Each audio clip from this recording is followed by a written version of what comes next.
So, first question po. Kamusta naman experience natin sa pagbili from K-Kitchen? Ikaw na din. Okay naman, smooth, mabilis. Tsaka, very informative yung mga staff and assistant. Okay, thank you. The second question is, mare-recommend niyo po ba K-Kitchen to other people? Ikaw din. Ikaw na. Yeah, definitely. Kasi all of the, naman na coffee machine is may branded, may pang pang masa ng konti for startup na magbi-business. Ayun lang. Ayun. Ikaw, input mo din. Syempre. Mura. Nanalo naman po talaga.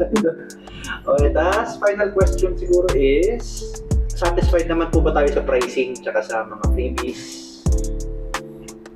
Ako, yes. Oo, kasi when it comes dun sa pricing, sobrang, for me, upon checking naman sa online site na mga nagbebenta ng mga, second-hand na coffee machine, si K-Kitchen, for me, is mas mura siya. At the same time, meron services for warranty. Kasi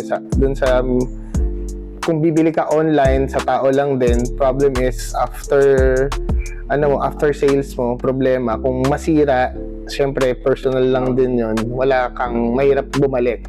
Unlike kay Kitchen, meron silang services na ma-offer para sa inyo. Okay.